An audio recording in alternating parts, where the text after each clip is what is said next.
इस दुनिया में एक और जंग की शुरुआत होने वाली है और वो जंग भयंकर हो सकती है। 57 मुस्लिम देश एक साथ इस्राइल पर बड़ा हमला करने की पूरी प्लानिंग कर रहे हैं। आज महाभारत में आपको बता रही हूं उस जंग के बारे में जो किसी भी समय शुरू हो सकती है। 57 मुस्लिम देश एक साथ एक मंच पर आज बैठक कर रहे हैं और बैठक का मकसद क्या है? इजराइल पर एक बड़ा हमला करना। ये देश इजराइल को सबक सिखाना चाहते हैं, इजराइल को सजा देना चाहते हैं। आखिर क्यों? पहले आपको वो तस्वीरें दिखा देती हूं कि ये खबर मैं आपको क्यों दिखा रही हूं। आज कतर में OIC की बैठक चल रही है, यानी कि इस्लामिक देशों का वो संगठन जिसकी ये बैठक है, और यहां पर मुस्लिम देशों का ये पूरा एक जमघट लगा हुआ है। और इस इमरजेंसी बैठक को क्यों बुलाया गया? ये इमरजेंसी बैठक है, ये इसलिए बुलाई गई है क्योंकि इजराइल पर एकजुट होकर एक बड़ा हमला करना है। इजराइल की दादागिरी बहुत हो गई, इजराइल को अब सबक सिखाना है, यही मंशा है इस OIC की बैठक में। जो आप तस्वीरें देख रहे हैं, यहां पर पाकिस्तान के भी नुमाइंदे हैं, कतर के भी, सऊदी अरब के भी, UAE के भी, तुर्की के भी। आप जिस बड़े मुस्लिम देश के बारे में सोच सकते हैं उसके प्रतिनिधि इस बैठक में शामिल है कि इजराइल पर हमला कर सके। मैं आपको बताती हूं क्यों। इजराइल ने 72 घंटों में 6 मुस्लिम देशों पर हमला किया है। जो आप तस्वीरें देख रहे हैं फिलिस्तीन में, यानी कि वहां गाजा पर तो हमला हो ही रहा है, लेकिन सीरिया, लेबनान, यमन, टूनिशिया में इजराइल ने हमले किए हैं कि इन देशों में हमास के आतंकी हैं। लेकिन इसी के साथ साथ उसने हमला किया कतर पर।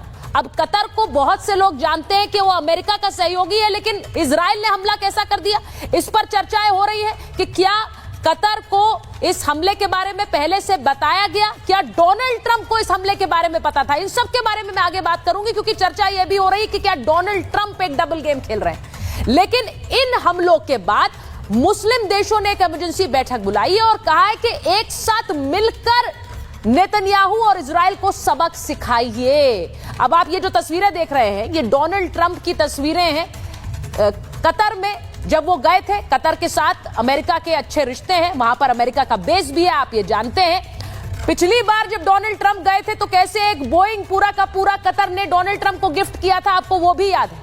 लेकिन फिर डोनाल्ड ट्रंप ने कैसे हरी झंडी दे दी है, क्योंकि कोई ये मानने को तैयार नहीं कि इजराइल ने हमला किया हो और डोनाल्ड ट्रंप की हरी झंडी ना हो।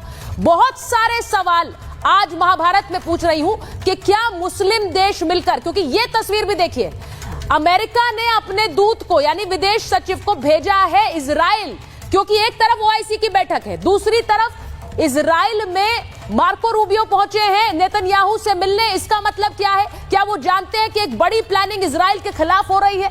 लेकिन तब भी इजराइल जिस देश में उसे लगता है हमास के आतंकी है वहां खुलकर हमला कर रहा है। अब कतर में भी कर दिया और कतर ने कह दिया है कि हम इसे बर्दाश्त नहीं करेंगे। मैं आपको सबसे पहले बताती हूं पूरी घटना क्या है। इजराइल का 72 घंटों में 6 देशों पर हमला हुआ। ये हमले 7 से 9 सितंबर के बीच किए गए। अब इजराइल ने 6 मुस्लिम देशों में टारगेट स्ट्राइक्स किए। टारगेट स्ट्राइक्स यानी उसे लगा जहां पर आतंकी है वहां पर हमला करो। सीरिया, लेबनान, यमन, टूनिशिया में हमले करे हैं इजराइल ने। गाजा में इजराइल की स्ट्राइक्स जारी हैं। इसी के साथ साथ कतर पर हमला कर दिया। अब कतर पर हमले के बाद दुनिया में एक हड़कंप मच गया। हमास चीफ का बेटा समेत 6 लोगों की मौत हो गई। लेकिन हमले के बाद इजरायली PM नेतन्याहू ने क्या बोला है? उन्होंने कहा कि आतंकी ठिकानों को हम ध्वस्त कर रहे हैं और हम करेंगे। हमास के आतंकी कतर में रह रहे हैं और इसीलिए हमें कतर पर हमला करना पड़ा। कतर में हमास के नेताओं का हम खात्मा करेंगे।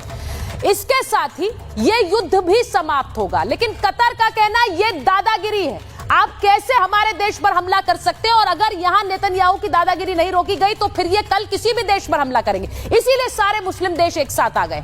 जंग को खत्म करने के लिए नेतन्याहू का मानना है कि हमास को खत्म होना होगा और इसी तरह हम अपने बंधक वापस ले पाएंगे। लेकिन कतर ने अब मोर्चा खोल दिया है। इसके मतलब क्या है मैं जरा आपको यह बताना चाहती हूं, और यह भी बताना चाहती हूं कि कैसे जो मुस्लिम देश हैं उनमें एक नाराजगी है और सारे मुस्लिम देश स्टेटमेंट्स दे रहे हैं एक एक करके नेतन्याहू के खिलाफ और इजराइल के खिलाफ। आपको बताती हूं क्या बोल रहे हैं।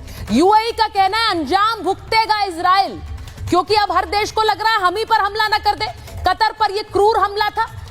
हमला एक बहुत बड़ा विश्वासघात है, क्योंकि यूएई भी एक एलाय है अमेरिका का। उन्हें लग रहा होगा अगर कतर पर हमला है तो कहीं हम पर ना हो। अंतर्राष्ट्रीय कानून तोड़ा है, ये कुवैत कह रहा है पश्चिमी एशिया को एक बहुत बड़ा खतरा है। ईरान ने तो सबसे बड़ा मोर्चा खोला है। ईरान कह रहा है फिलिस्तीन के साथ हम खड़े हुए हैं और इजरायली हमलों का बदला लेंगे। इजराइल ने तो इसकी ईरान ने एक बहुत बड़ी योजना बनाई है, वो भी आपको बताऊंगी। सीरिया का कहना है इजराइल की कोई जीत नहीं है, और जॉर्डन जिसे अमेरिका का एलाय माना जाता है वो भी कह रहा है कि हर मोड़ पर हम कतर के साथ हैं, इसे बर्दाश्त नहीं करेंगे। एक जल्दी से रिपोर्ट देख लीजिए, उसके बाद मेरे मेहमान जुड़ेंगे, क्योंकि मैं ये भी पूछना चाह रही हूं भारत में इस वक्त इमोशन क्या है, भारत में लोग क्या सोचते हैं, खासकर भारतीय मुसलमान। क्या वो इस सोच के साथ है कि इजराइल पर एक बड़ा हमला होना चाहिए, या फिर वो भारत सरकार के स्टैंड के साथ है? आज इस पर भी बात करूंगी। एक रिपोर्ट जल्दी से देखिए।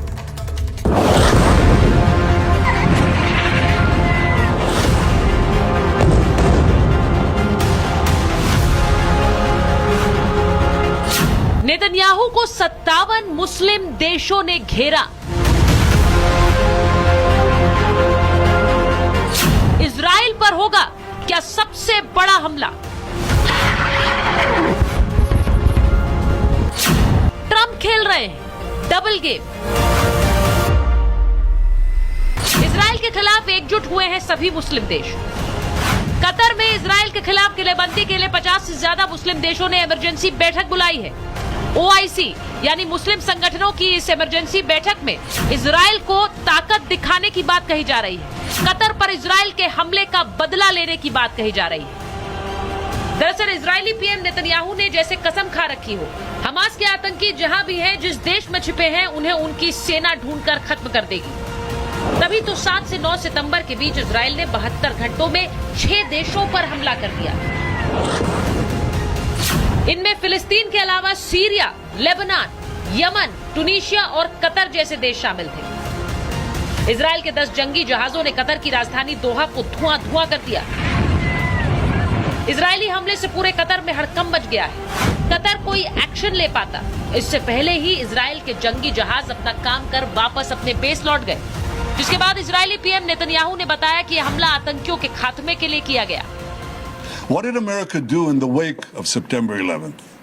It promised to hunt down the terrorists who committed this heinous crime wherever they may be. And it also passed a resolution in the Security Council of the UN. So we did exactly what America did when it went after the terrorists. And I say to Qatar and all nations who harbor terrorists, you either expel them or you bring them to justice. Netanyahu खुलकर कहते हैं कि जिस भी देश में आतंकी छिपे होंगे वहां वो हमला करेंगे। ऐसे में कतर में जुटे तमाम मुस्लिम देश अब इजराइल को निशाना बनाने पर विचार कर रहे हैं। कतर के प्रधानमंत्री इजराइल पर भड़के हुए हैं और उन्हें अंजाम भुगतने की धमकी भी दे रहे हैं। इजराइल को गंभीर परिणाम भुगतने होंगे। अमानवीय इजराइल ने सारी सीमाएं लांघ दी हैं। अगर हम चुप रहे तो सर्वनाश से कोई नहीं बचेगा। कतर की राजधानी पर हुए हमले के बाद पूरी दुनिया की नजर अमेरिका के रुख पर टिकी है, क्योंकि दोहा पर हमले के बाद ट्रंप ने अपने विदेश मंत्री मार्को रूबियो को इजराइल भेज दिया है। लोग पूछ रहे हैं कि क्या ट्रंप की हरी झंडी के बाद ही इजराइल ने कतर पर हमला किया? ट्रंप की ये नीति किसी को समझ नहीं आ रही, क्योंकि थोड़े दिन पहले अमेरिकी राष्ट्रपति ट्रंप कतर गए थे। कतर ने ट्रंप को एक लग्जरी हवाई जहाज गिफ्ट में दिया था। इसके साथ ही कतर ने अमेरिका के साथ अरबों की डील भी साइन की थी।